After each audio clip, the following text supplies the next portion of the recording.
We welcome that. No? Alam mo, malaking garapalan na ito.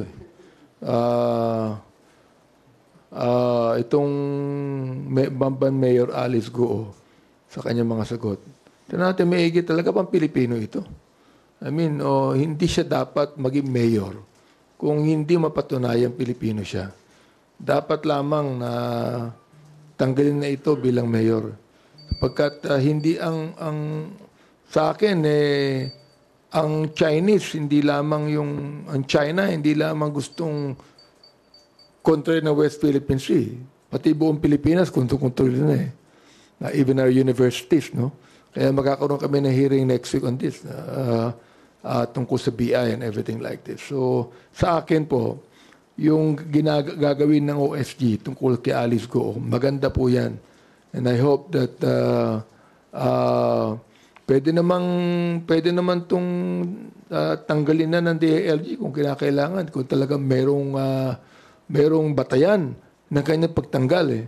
Hindi na kinakailangan pang i-delay ang pagtanggal nito. See? Dapat lamang na gumawa na ng paraan para itong mayor ng Bamban, Alice Goo, matanggal na at hindi pa marisan ng iba. Well, ako naman po, sa position po na ang decision ng OSG na mag-file ng COA warrant to, ang tingnan po natin yung basis kung why the OSG, yun po yung kanilang direction. Unang-una, to protect, kasi well-connected po ito sa electoral processes natin, hindi ba? Kasi sinabi po sa Saligang Batas, pag natural-born citizen ka, di ba, isa yun sa mga requirement kung paano ka mag-hold ng isang public office, especially if you're elective positions. No? Nais ng OSG na maprotektahan yung ating electoral processes na open lang ito sa natural-born Filipinos. No? Pangalawa, ang issue po nung dito sa mayor po na ito, hindi ho niya ma-provide yung mga documents na hinihingi po sa kanya.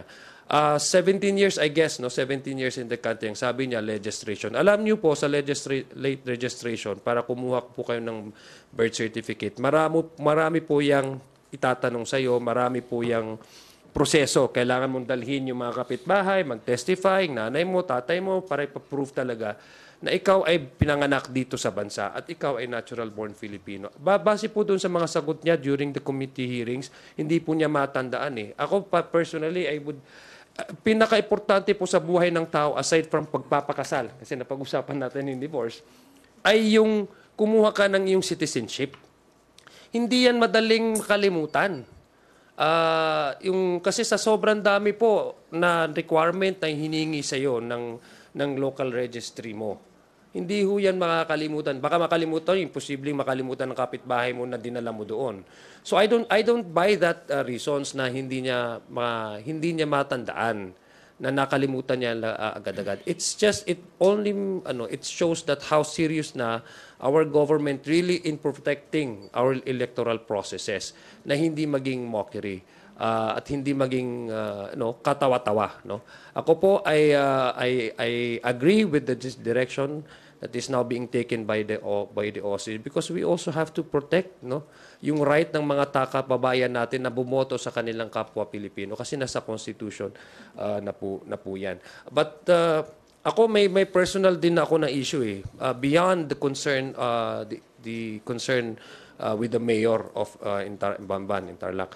Tingnan din natin ang proseso natin sa mga local registry, because as a public accounts po ng Committee on Public Accounts, which chaired by Congressman Stephen Paduano, si Manong Caraps, ay the same cases ang lumalabas.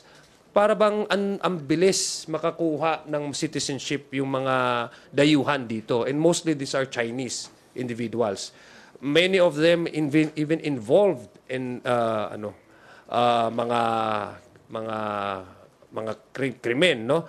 May mga kaso po sa NBI, ini-investigate sila.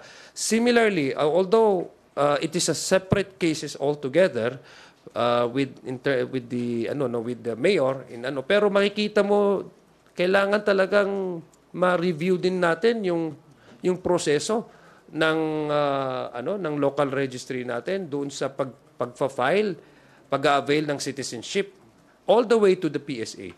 So I think kailangan din ho natin makita yun just to ensure na unang-una, hindi po tayo malusutan at mapadali yung pagkukuha ng citizenship dito sa bansa na ito. Ako, may personal ako na experience, idadagdag ko lang ito. Pag ako yung birth certificate ko po manong, may kunting typographical error. Kailangan pa ako pumunta ng korte. Ang haba ng proseso, tapos ipapublish pa yan sa local news. Tapos ito sila, ang dali-dali lang nila nakakuha. I mean, 17 years ka na sa bansa, pinanganak, tapos hindi man lang naisip ng magulang mo, nakuha ka ng... Asan siya nag-aral? Hindi ko maalala. Asan siya nag-aral? Paano siya natanggap sa eskwelahan?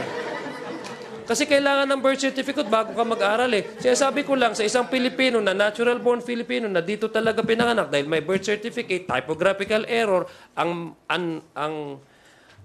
hirap at ang tagal ng proseso. Pero sa iba, ang dali-dali lang. So, kailangan din ho natin ma-review itong guidelines nila at saka mga policy nila sa local registry papunta po ng PSA.